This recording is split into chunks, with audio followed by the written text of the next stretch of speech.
जय हनुमान की। आप सभी का स्वागत है आपके अपने चैनल पर। आज हम लेके आए हैं संकट मोचन, बल बुद्धि और विद्या के देवता, साक्षात जागृत देव भगवान श्री हनुमान जी को समर्पित पावन और चमत्कारी मंगलवार व्रत कथा।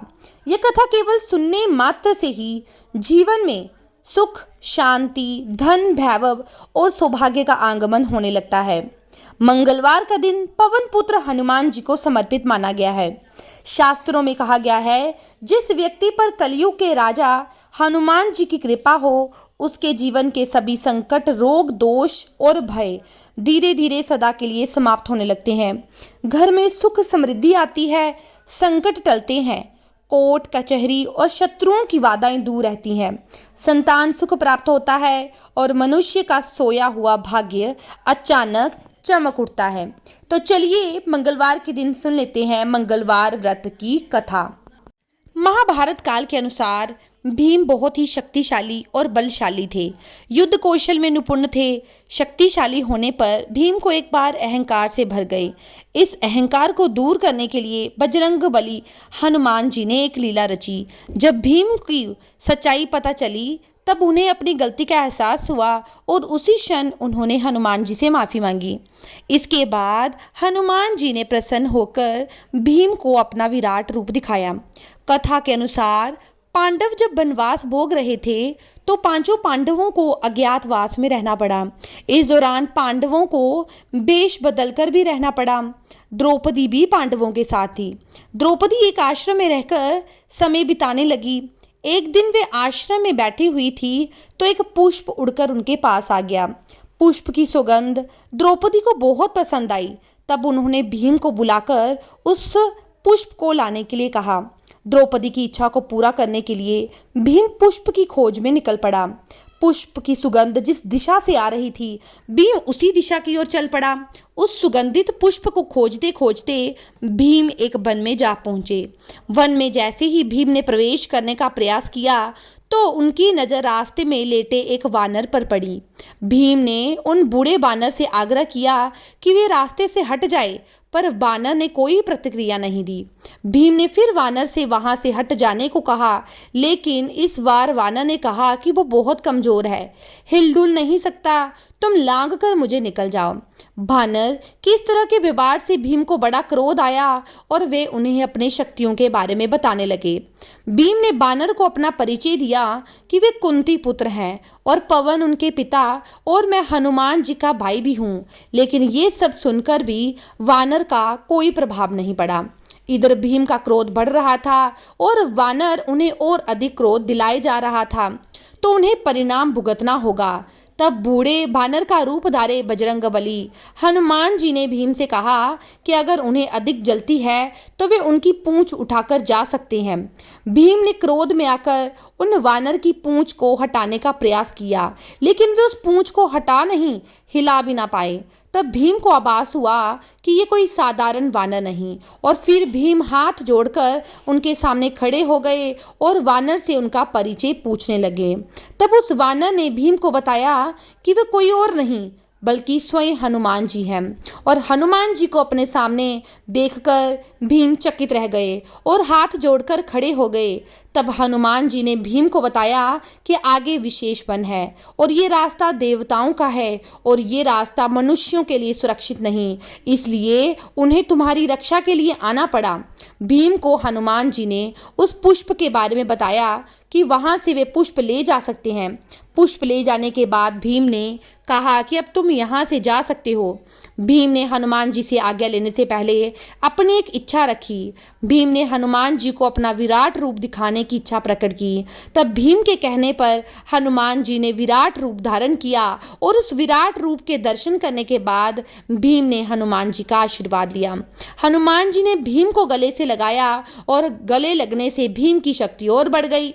भीम ने हनुमान जी से आग्रह किया कि वे कौरवों के साथ होने वाले युद्ध में पांडवों का साथ दे, जिस पर हनुमान जी ने कहा कि जिस युग से मैं हूँ वह दूसरा युग था, उसमें मैंने श्री रामचंद्र जी के लिए बड़े युद्ध किए। अब ये युग दूसरा है, यहाँ मेरा युद्ध करना सही नहीं, इसलिए मैं युद्ध में शामिल नहीं हो सकता, परंतु युद्ध में पांडवों के रथ की ध्वजा पर मेरा वास होगा। इस प्रकार हनुमान जी महाभारत युद्ध में हमेशा श्री कृष्ण और अर्जुन के रथ की ध्वजा पर विराजित रहे और अर्जुन और पांडवों की रथ की रक्षा करते रहे। श्री रणमोचक मंगल स्तोत्र पाठ मंगल देव को समर्पित है। इस स्तोत्र के पाठ से कर्ज से मुक्ति मिलती है, आर्थिक समस्याएं दूर होती है और इस स्तोत्र में मंगल देव जी के 21 नामों का वर्णन है। मंगल देव का संबंध हनुमान से है और हनुमान जी बड़ी प्रकार की समस्याओं से छुटकारा दिलाने वाले देवता माने जाते हैं। जो कोई व्यक्ति रणमोचक मंगल स्तोत्र का पाठ करता है, मंगल देव उस पर प्रसन्न होते हैं, उसे धन धान्य दे देते हैं और वह मनुष्य कुबेर भगवान की तरह धन संपत्ति का स्वामी बन जाता है। वह मनुष्य हमेशा युवा रहता है, उसे रोग और कर्ज से मुक्ति मिलती है। तो प्रिय श्रोताओं, सुनिए ऋणमोचक मंगल स्तोत्र पाठ हिंदी में।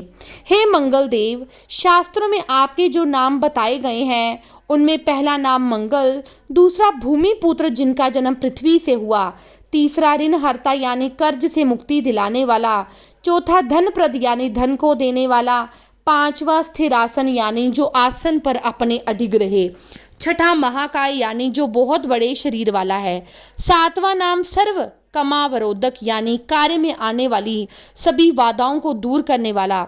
हे मंगल देव, आपके नामों में 8वां नाम लोहित नवा लोहितांग, 10वां नाम यानी साम कृपा करने वाला, जिसका अर्थ समग्र ब्राह्मणों के ऊपर अपनी कृपा दृष्टि करने वाला है, 11वां धर्मात्मज यानी पृथ्वी के गर्भ से उत्पन्न होने वाला, 12वां कुंज, 13वां भूम, 14वां भूतद यानी ऐश्वर्य को देने वाला, 15वां भूमि नंदन यानी पृथ्वी को आनंद देने वाला।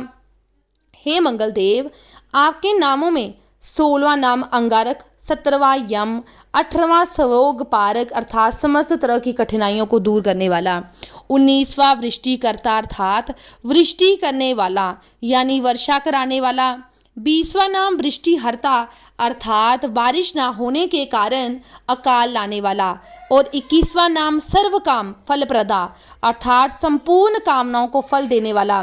हे मंगल देव, जो मनुष्य आपके इन 21 नामों का वाचन सच्चे मन और विश्वास से करता है, उस मनुष्य के ऊपर कभी ऋण यानी कर्ज नहीं होता और वह अथाह धन की प्राप्ति करता है। हे मंगल देव, आपकी उत्पत्ति पृथ्वी के गर्भ से हुई और आपकी आभा आकाश में कड़कड़ाने वाली दामिनी अर्थात आकाश में चमकने वाली बिजली के समान है।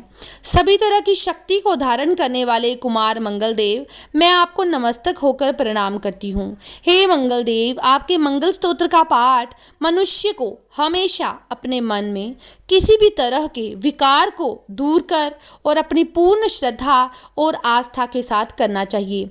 जो भी मनुष्य इस मंगल स्तोत्र का पाठ करता है, दूसरों को सुनाता है, उसके सभी कष्ट दूर होते हैं। हे अंगारक अर्थात अग्नि की ज्वाला से जलने वाले महाभाग अर्थात पूजनीय, ऐश्वर्यशाली, भक्तों के प्रति वात्सल्य यानी प्रेम रखने वाले, आपको मैं नमस्तक होकर प्रणाम करती हूँ। आप हमारे ऊपर किसी दूसरे से लिया हुआ उधार पूर्ण करवा कर्ज को हमेशा के लिए दूर करें। हे मंगल देव, मेरे ऊपर किसी प्रकार का कोई बकाया हो तो उसे समाप्त करें, किसी तरह की कोई व्याधि हो तो उसे दूर करें। हे मंगल देव, मेरी गरीबी को दूर कर अकाल मृत्यु के भय को दूर करें। मुझे किसी भी तरह का डर, कलेश और मन में दुख हो तो उसे हमेशा के लिए दूर करें। हे मंगल देव, आपको संतुष्ट करना बड़ा कठिन है। आप तो मुश्किल से प्रसन्न होने वाले भगवान मंगल देव हैं। आप जब किसी पर भी अपनी कृपा की बारिश करते हैं तो उसे समस्त प्रकार की सुख संपत्ति समृद्धि प्रदान करते हैं और अगर आप किसी पर नाराज होते हैं तो उसकी सार्वभौम सत्ता को तहस नहस कर डालते हैं। हे महाराज, आप जब भी किसी से नाराज होते हैं तो अपनी अनुकंपा दृष्टि से उसे हीन कर देते हैं। आप अप्रसन्न होने पर ब्रह्मा जी, इंद्रदेव और श्री विष्णु जी के भी साम्राज्य को नष्ट कर सकते हैं। हे प्रभु, आप सबसे शक्तिशाली और सबसे बड़े राजा हैं और मैं आपसे प्रार्थना करती हूँ कि आप मुझे संतान के रूप में पुत्र प्रदान करें। मैं आपके द्वार आई हूँ, आप मेरी मनोकामनाएं पूरी करें। मेरे ऊपर किसी दूसरे से लिया हुआ उधार ना हो, मुझे कभी दूसरों के आगे हाथ ना फैलाना पड़े। मेरी गरीबी दूर करें, मेरे कष्ट और क्लेशों का नाश करें। जो शत्रु बन चुके हैं उनके डर से आप मुझे मुक्त कराएं। जो भी मनुष्य इन 12 श्लोकों वाले ऋण मोचक मंगल स्तोत्र से मंगल देव की वंदना करता है, उस मनुष्य पर मंगल भगवान प्रसन्न होकर धन धान्य प्रदान करते हैं। वह मनुष्य कुबेर भगवान की तरह धन संपत्ति का स्वामी बनता है, हमेशा युवा रहता है। जो भी व्यक्ति इस स्तोत्र को पढ़ता है उसे कर्ज से मुक्ति मिलती है और अपने जीवन काल में सभी आवश्यकताओं की पूर्ति के लिए किसी दूसरे पर निर्भर नहीं रहता, ना ही उस पर कोई कर्ज होता है। अगर वो कर्ज चुकाने में असमर्थ है तो इस स्तोत्र का पाठ करे। जो व्यक्ति कर्ज में डूबा होता है उससे मुक्ति मिलती है। तो ये पाठ अभी यहीं समाप्त करते हैं। मैं उम्मीद करती हूँ आपको ये स्तोत्र आपने पूरा सुना होगा और मंगलवार व्रत की कथा आपको अच्छी लगी होगी। अगर आपने वीडियो को पूरा देखा है तो मेरे चैनल को लाइक, शेयर, सब्सक्राइब जरूर करें और कमेंट सेक्शन में जय हनुमान अवश्य लिखें। धन्यवाद।